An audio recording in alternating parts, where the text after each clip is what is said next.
Well, hello, my name is Russ Milheim. I am from the Direct. Thank you for talking to me today about Saturday night. It's a pleasure. Hi, Russ. I'm Gil Kenan. I'm the co-writer and producer of said film. I always have to catch myself because I always call it Saturday Night Live, and I'm like, wait a second, that's not the name. You know what? It's if it's any consolation, anytime I'm texting this title, because I've written the phrase Saturday Night Live probably thousands of time, my phone will always add on the word live. So if it makes you feel better, I have to delete the last few letters every single time I write out the title of my own film. Yeah, no. But so yeah, the movie is based on, real accountings of kind of what happened that night. And so I just wanted to right out of the gate just talk about, who were you able to talk to get those stories about the actual recording and what happened behind the scenes that day that hasn't been documented too much. How long do we have for this Yeah. conversation? I mean, it was an extensive list, so we didn't know how many people we would have access to. But one of the things that we did right in this process, and this is a few years ago, because this film was my COVID project with Jason Reitman, my partner in crime and storytelling. So we started this process with a call to Lorne Michaels.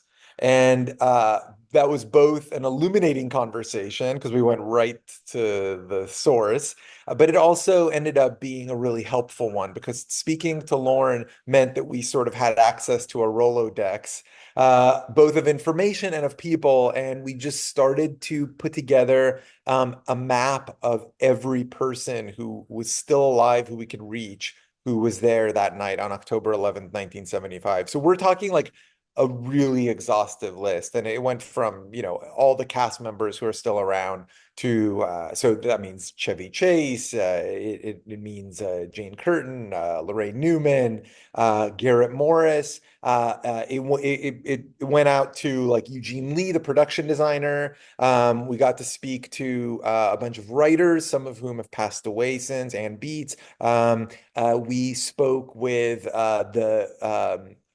what's left of the band that was playing that night. Got some really good cocaine stories. And then we ended up talking to like the PA. It turns out that Lauren's cousin, Eugene Levy, was a PA that night, basically Lauren's assistant.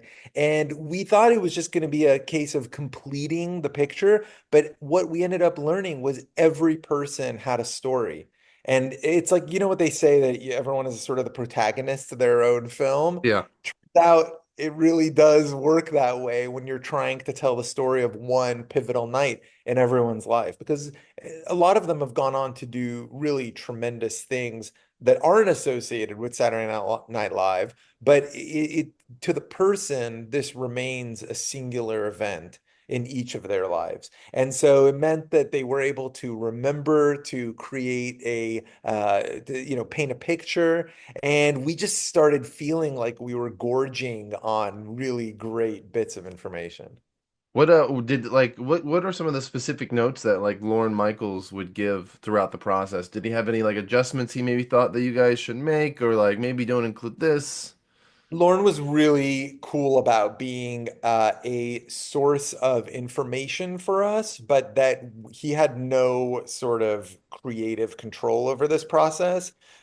He trusts Jason Reitman as a filmmaker, and from the beginning understood that what we were going to be creating was our own interpretation of the events of that night. So we never had to sort of get, a sign off on the script or anything. We made the movie that we wrote, and that what we wrote was the story that we heard, obviously synthesized through our storytelling Yeah. minds, sort of compress and underline and heighten certain moments, eliminate others.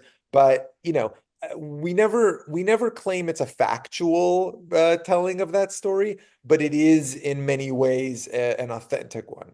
So I have An authentic one, sorry. a two-part question for you, right? So the first part is what events in the movie do you think people are gonna be like, oh, that didn't happen, but it actually did? Like, what is something that was like so unbelievable when you heard it, but you're like, wow, that actually just that happened, so we had to put it in the movie.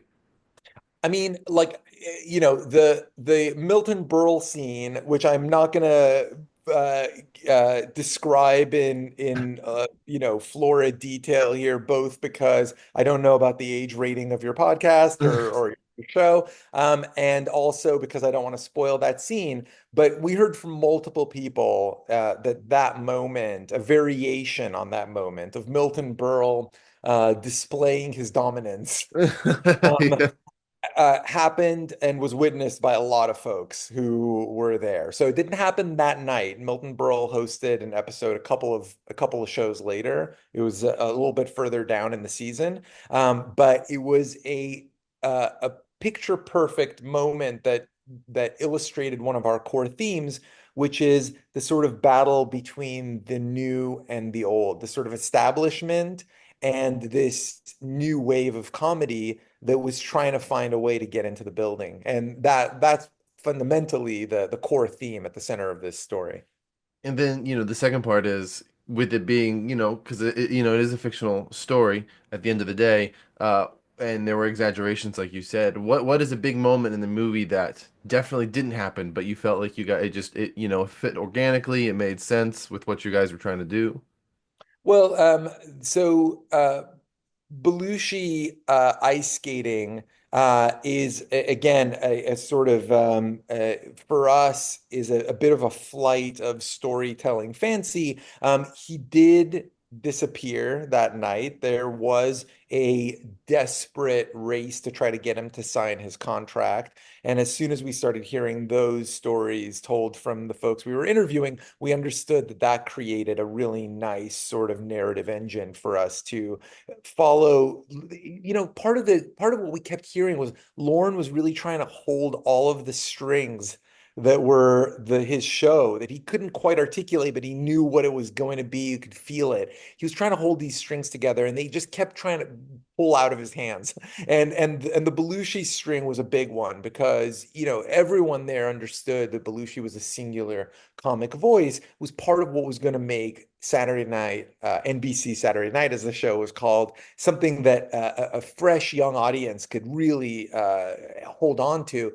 But there was no guarantee that he was actually going to be there when the cameras rolled. And so we definitely dramatized that story. And we did it in a way that both acknowledged the chaos of the moment, but also, and for us, this was important again, thematically, tipped the hat towards both the kind of the quick fire fragility of brilliant comic minds. And we've seen this too many times, not just with that era of the show, but in subsequent eras. I grew up in the Chris Farley era of the show, and you see every once in a while you have a comic brilliance that burns so hot so fast that it doesn't sustain. And we wanted to be able to explore both the opportunity and the tragedy of some of that genius. Yeah. And so a sequence on the ice rink allowed us to do that.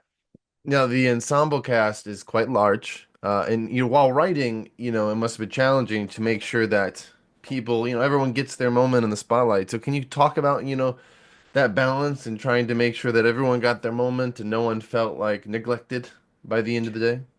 Well, I haven't gone through and interviewed every single cast member to make sure that they Yeah, felt they felt. about the script, but I do know that we were very meticulous about tracking the characters across time and space. One of the things that helped us is we had a fixed sort of 90-minute story window. So we knew the beginning and we knew the end. And across the path of the narrative, we ended up sort of getting it almost started resembling like an NCIS scene where they put up the wall with who was where, so you can kind of try to track the characters across the eighth floor, the ninth floor, the 17th floor, the street outside of the building of 30 Rock, and by the end, what we started to realize is that as long as Lorne was our kind of gravitational core, He's the one who's trying to hold all of this together. We were starting to find a path to illuminate the arcs that a lot of characters have. And first of all, I mean, the just to underline the framing of your question, we have 80 speaking roles in this film. I mean, there were the script had a top sheet with 80 characters, which is, not sane. I would not recommend it to anybody making a film, but it helped us to create the sense of frenetic energy and chaos that everyone told us was sort of part of the dynamic of putting that show on. Now, I want to ask, try to squeeze in two unrelated questions here real quick for you before I jump back to Saturday night. Yeah, go for it. You have a history with Ghostbusters, obviously. Frozen Empire. Do you have any ideas for what you might want to do next in that franchise? Has there been any talks about potentially returning to do something down the line? Can I just answer the question of do you have any ideas with the word yes? And and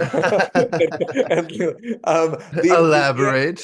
the answer is yes. Jason and I are, we take the responsibility and the joy of being the keepers of the flame of Ghostbusters very seriously. And I've spoken recently about the fact that we are in very active development on our animated series that we're producing with Netflix.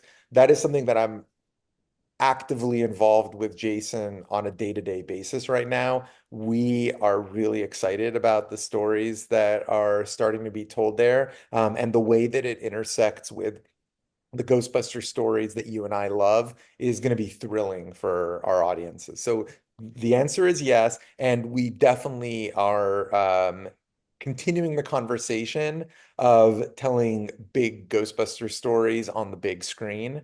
And stay tuned. There'll be more about that later. I will stay tuned. And then, in late 2021, you also shared that there was talk of developing the next story, slash sequel to The Boy Who Saved Christmas. Oh, right. What progress has been made on that front, if any?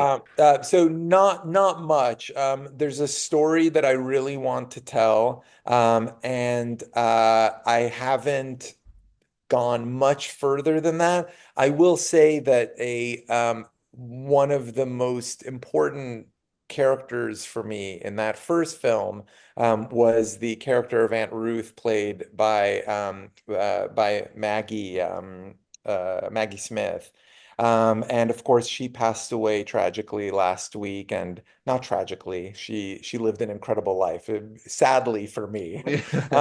And so I will have to assess whether I can tell more stories in that world without her singular voice narrating, because I do feel like for me that created a perfect tonal window into that world. But thank you for asking about that film. I'm incredibly proud of it. And as summer gives way to autumn and autumn begins to give way to winter, it reminds me of what a joy telling that story was. And I hope audiences and families continue to make that film part of their holiday tradition.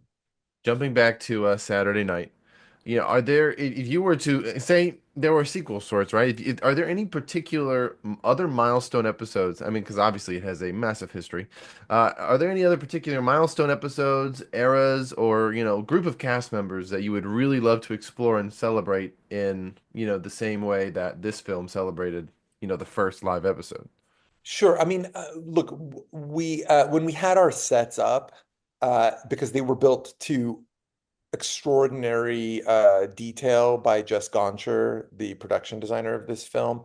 Jason and I looked at each other and said, like, can we find a way to just write more to keep these sets up? Like, what about 1985? What about 1993? So the answer is we've explored those in conversation. But this was not a film about Saturday Night Live as a show. This is a film about the process of creating when the universe is trying to keep you from from making something. And anybody who's ever tried to put on a play, write a script, God forbid, make a movie, understands how difficult it is to try to pull anything out of a hat and create a piece of material that you can share with an audience.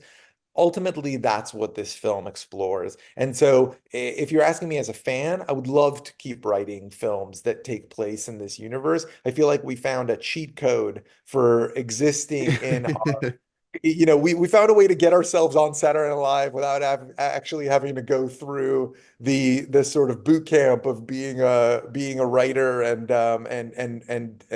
doing our time. But it's an incredibly meaningful world for me, and I can speak for Jason in that regard as well. Both of us learned about comedy, learned a corner of television that we felt like was for us rather than something we watched with our families.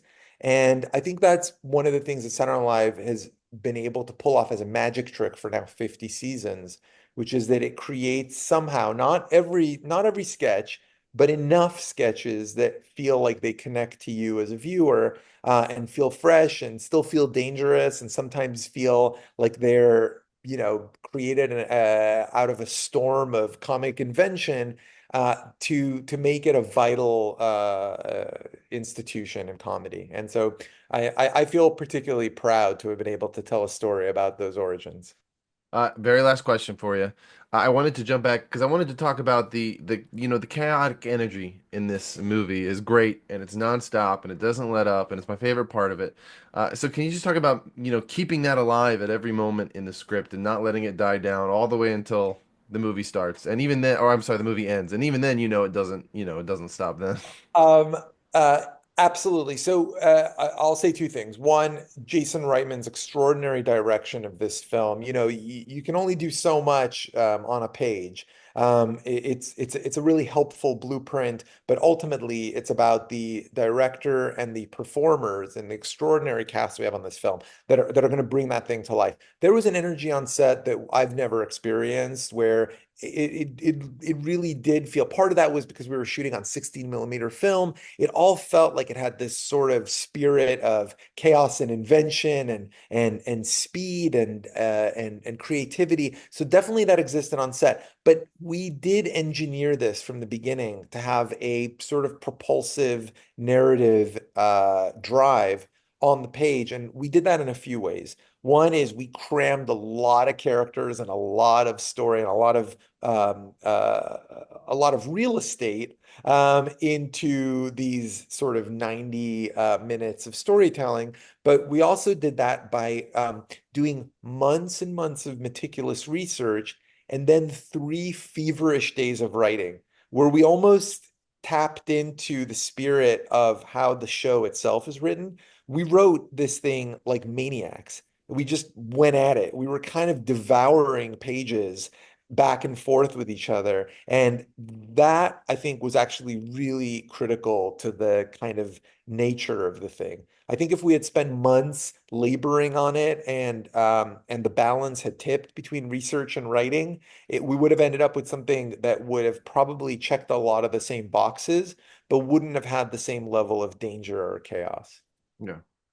Well, thank you again for talking to me. I really enjoyed it. Thanks, man. The sequel can just be called Saturday Night Live, so we don't have to make that mistake again. That would really help me out. Uh, Thank you. I'm really grateful for your time and enjoyed the conversation. Have a great day. Of course, you as well. And I look forward to the next Ghostbusters, which I'm sure you'll All be right. involved with. Thanks, man. I really appreciate it. Take care.